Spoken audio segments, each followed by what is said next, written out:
Hello and welcome to Beton's Life to Fame. So we started officially training and doing actual training sessions. I like to keep these less than an hour at least. Sometimes they run an hour, but I like to do multiple different things so it's not a consistent hour of doing the same thing. I really like to start off with him coming to me or walking with me. Right here, this is our first actual session. So I just really wanted him to come to me and to start things off. It just makes me feel better. I, for a long time, have really thought about round penning and stuff, and I've decided I'm going to get Beton to do it. I've changed a lot of my training techniques from how I used to with Jake. So anyway, to get started, I am obviously flexing Beton, just trying to get him to learn how to follow feel. What I am doing, and you'll get to see it better later on as it goes, but I am just really picking up and dragging my hand along the rope, hopefully expecting him to get the feel. I apologize for the jerkiness. I set my pivot to follow me instead of Beton, and I feel like that was a bad decision. So as soon as I pick up the rope and slowly start asking for that feel, so you can see right there he gives. So I'm just going to let go of the pressure. I'm going to love him. Beton really likes scratches, so that's really great for him. And here he just kind of resists, but I don't jerk on him or pull on his face. I just hold the pressure until he then releases and I rub him again. So this was the best positioning I could think of for y'all to get a good view. So right here I try to show you with my hand and the way my body was positioned. He decided to walk around. So here you can see I'm just holding constant pressure, and then when he gives, I give and give a nice little rub. So he's just slowly starting. When I first start this out, especially like with him, all I really ask for is just to give me an eye or a turn of the head. I'm not asking him to fully flex around to me like most people. So I like to do baby steps for the babies. Works pretty well. So here is the first time I've ever asked him to actually back up. And my cue I really like, and I did actually learn this from Clinton Anderson, but I don't do it to the degree he does, is just by shaking the rope. And then I keep shaking it, and then I try to keep a consistent pressure. If he doesn't back up, then I grab the halter and shake the halter a little bit for him to back up. So it takes a little bit for the horses to kind of understand, but you can see he's kind of backing up a little bit or shifting his weight back. I try to use my body along with this as well, so you can see me kind of lean in, but Beton's pretty chill, and he does not take being assertive seriously at all. So anyway, the first and second session of this is usually the hardest, and then they really catch on after that. So here I kind of just force him backwards, but by force I don't mean actually tapping him with a whip or anything. I don't mean by hitting him or anything. I just take my hand and give pressure just like that. So sometimes they don't really learn as well like that, like I am showing you. Sometimes they do, sometimes they don't. And so I really start to do more of a violent shake. So that clip connected to the halter is pretty heavy. So when I shake it, sometimes it does accidentally pop them in the face. They'll back up, things like that. Or sometimes it gets annoying, and the harder you shake it, then they eventually learn, okay, I'm going to back up. And then when you stop, they learn from the release, that got it to stop. So anyway, this is one of the harder things to teach them because it's pretty difficult with some horses. I have yet to been able to teach a horse how to back up without physical touch, I guess. To do this and actually understand what I mean. So I ask him to come to me when I feel like I'm stuck, and then I try again. So this time I'm starting to wiggle, and then I actually add more of a wiggle, and then I start actually shaking and popping and whatever is going to be annoying. Now when I'm doing this, you can see his lips are actually pretty loose. And he shakes his head to kind of relieve that pressure. But you can see he is obviously not hurting. I'm not being so aggressive that I'm freaking him out, things like that. So I'm kind of popping his face a little bit, but I'm not like jerking so hard. And while I don't like to pop his face, I would rather him back up while wiggling the rope. He also obviously has to learn that what the wiggle means first. So that's what we're trying to work on. Trying to teach him that the wiggle means back up. So I gotta get the pop out of the face first for him to figure it out. And then, there's a shift backwards and let go. So he's starting to kind of figure it out.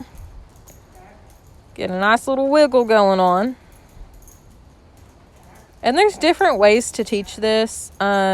Sometimes some horses don't respond as well as others. So, you just got to figure out what the horse responds to better. And we did this for a little bit. This is our first actual training session for backing up. So I'm really getting a wiggle going on there, and he's still not responding. So I choke up on the lead a little bit more, and I'm trying to wiggle it as hard as I can. And you can see it got a pretty good wiggle going on, and now he's just like, okay, this is annoying. There we go. And we got to back and let go. Pretty sure this is the point when he realized, okay, wiggling means to back up. There we go. See how simple that was? Sometimes it takes a few different types of tries for a few different things to actually get that in his head that, hey, this is what this means, without actually full-fledged jerking his face off, tapping him in the chest with a whip, or whipping him in the chest, like some other trainers have done. It's super simple. It wasn't too harsh. Sometimes you do have to wiggle it harder, and I don't like that, but this is one of the best methods, and I don't ever have to pop him in the face ever again for him to back up. He does pretty well.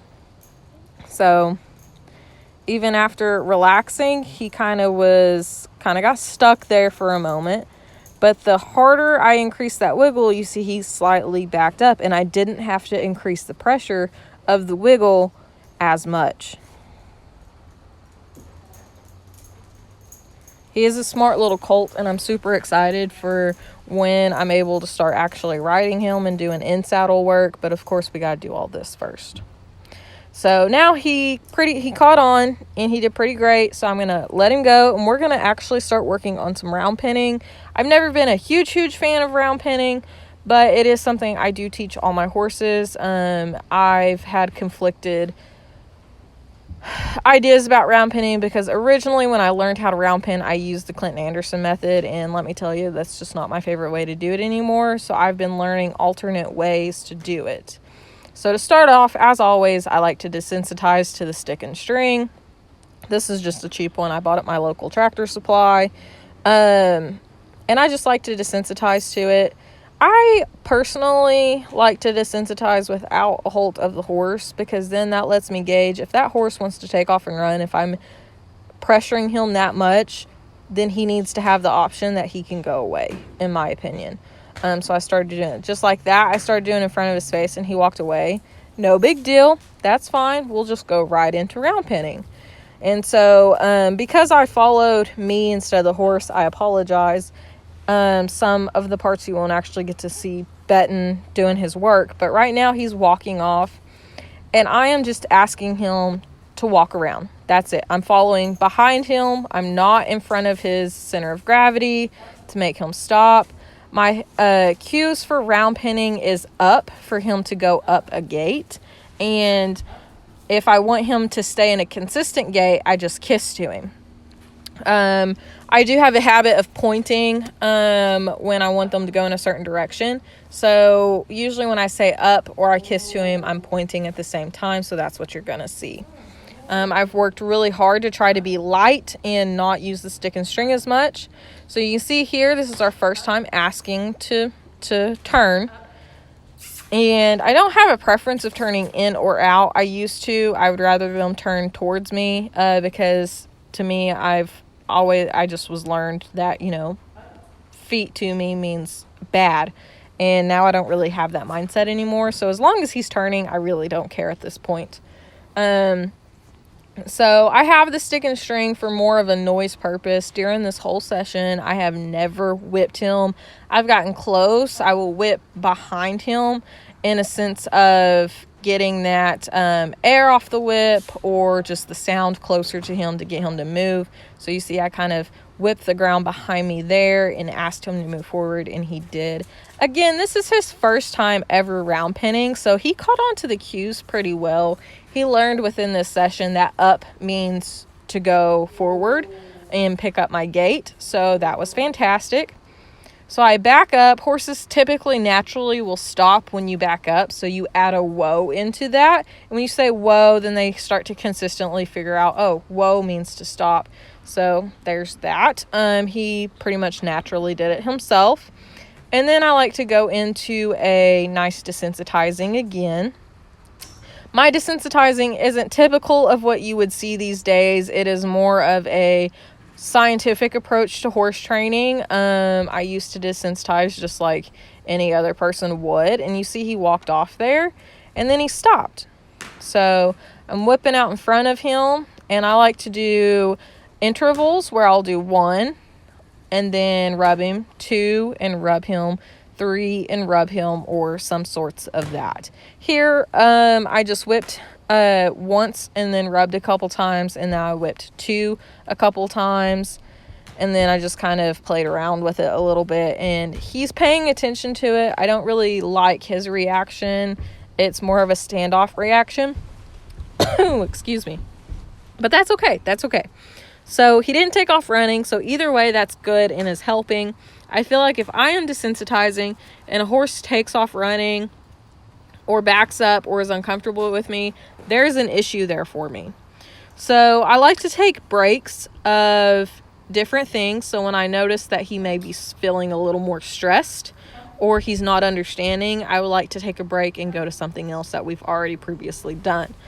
So here, he's not really wanting to come to me. So all I do is just barely pull, and I just hold the pressure, and I'll just pull, and just kind of teach him pressure and release. And then when he moves forward or shifts his weight forward, I let go. So he did really good there. All the scratches in the world for Beton. And then we'll go into working on the backing up again. There he caught on pretty fast, pretty well. Very happy with that.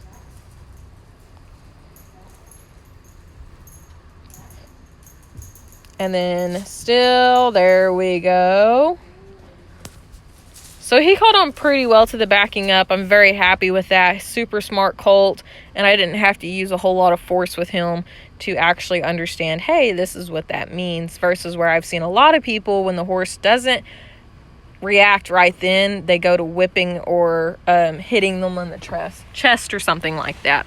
I like to do a lot of loves when they do something right.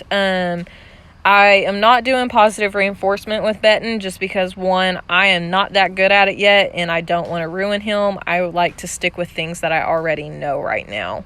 So right here we're doing the desensitizing again, and I'm just slapping the ground. And there I did it one too many times. I could have done it too fast. Whatever the cause may be. So I just immediately go into throwing it over him for what he was comfortable with before. He's still kind of walking around me, but I'm kind of keeping him more in a circle. I'm not keeping him from moving forward, just in a circle. So I try to slow down a little bit. Let him go. Give him the option to go if he wants to.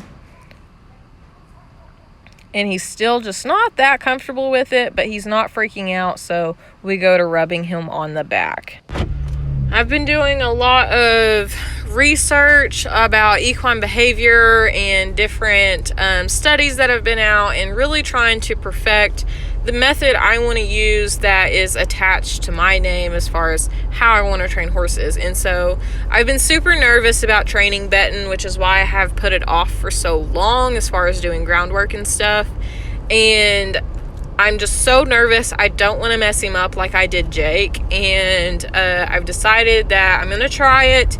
And if at any point I feel like I'm not doing very good, or I feel like I'm messing something up, then I'm going to be sending him to a professional trainer who does it every day of their lives. So while I have trained Jake and I have horses in training, I work a full-time job and I only train part-time. So if I can't give him what he needs to become a full-fledged professional barrel horse, if you will, then I'm going to call it quits and put him in the hands of someone that I trust, that I know can help do the work that I would like done. So if that makes sense. So for today's session, he really didn't care about standing still for the desensitizing. It took him a hot minute to figure out the backing up. Flexing, I feel like for the most part, comes naturally to horses. I feel like we just overdo it as people. We expect too much too soon. I have never had a problem asking horses to flex or teaching them to flex how I want them to. I feel like it's just always overdone to a certain extent. But right here, he ended up deciding that he was going to sit still. And I mainly, for the most part, just really wanted to drape it over him and pull it over so he understood that it's not going to hurt him, just desensitizing. And then I go into really just doing light swings. So I'm a firm believer in the correct way of desensitizing, to actually do small intervals of things. So I will, right here is when I really start to figure that out. So I did one swing on the ground, put it over. I did two swings on the ground and then threw it over him. And then I did right here 1, 2, and then 3 swings and then put it over him. And he didn't flinch once. His ears are forward. Everything's great. I did it pretty far out behind him. And then right here, I try to do louder swings, and he did pretty well with that. So I only do a couple and then back over him. And then I try to move it closer to behind him right here. 1, 2, 3. And then, just kidding, I did 5. And then back over him. I don't like to do more than 5 intervals of doing the same thing. So I like to keep things consistent, slapping the ground with the same rhythm, the same speed, building from 1 to 2 to 3 to 4 to 5. And then I go either closer to the horse, 1, 2, 3, 4, 5, building that. And then I will move to louder intervals. So 1 really loud, 2 really loud, 3 really loud, and then I'll do 2 faster. So changing things slowly at a time and doing intervals to build on top of that, I feel like is 100% the key in building a more confident horse. So now I'll go into this side, just starting back over to the throwing it over on top of him, and then 1, 2, and back over him, and then doing 1, 2, back over him, 1, 2, 3, and then back over him. So you will also see that sometimes my rhythm is different because I am really trying to pay attention to his body language. How stressed is he? Is he not liking something? Is he showing any calming signals or stress signals? I'm really trying to pay attention to those things so I know when to continue forward with building, or when I need to back off and continue doing something else.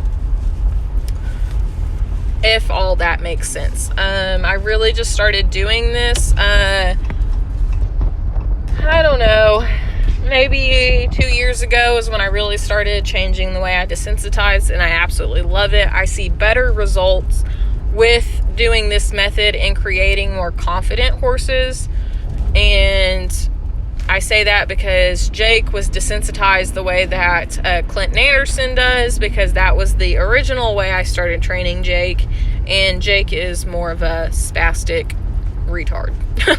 But anyway, so I felt like today was a pretty good way to end things. I just like to sit and be with him. I don't like to immediately leave the round pen without doing some type of loving, bonding type thing. I don't want him to think the round pen is something that is awful. I really like to start doing this young. It's just like a barrel horse. When you go in and you start working, you always uncinch and unbridle, or whatever it is you do, take off your boots in front of the barrel pattern. So it's the same concept here, only in the round pen. I take his halter off, we spend a little time kissy each other, you know, whatever. And then he really started liking my hat and just playing around with it. So I just kind of sat there for a long time and let him do him. So I thought it was a pretty good session for his very first actual session of round penning. And I really like to round pen only to create a safe environment to start teaching horses my language, to teach them certain things that mean certain things, my body language. Horses don't just automatically know everything of what you do. So I feel like a round pen and doing work where you're not attached to them is a great way to teach them, you know, up means forward, or whoa means stop, things like that. So I've really started trying to do this with what I call a light negative reinforcement, so with as less pressure as possible. And I think he caught on pretty well, and I'm super excited and hope that y'all enjoyed this. We have more coming soon, the more that I'm working with him and the more he is learning, and I hope that you following his journey helps. Again, if you want to follow his journey more, you can follow his playlist on our YouTube at Beton's Life to Fame. All of his videos will be linked there as well, and I hope we go a pretty long ways, because he's super smart, super athletic, and I can't wait to see what he becomes later on in life. So I hope you follow his journey, love him, and love our journey. If you have any questions or anything, you just let us know. We will be coming out with Beton merch pretty soon as well for the new year, so do be thinking about that. All the merch product and things that will come from that will be to help pay for Beton's boarding, food, and hay, and things like that. So see y'all later.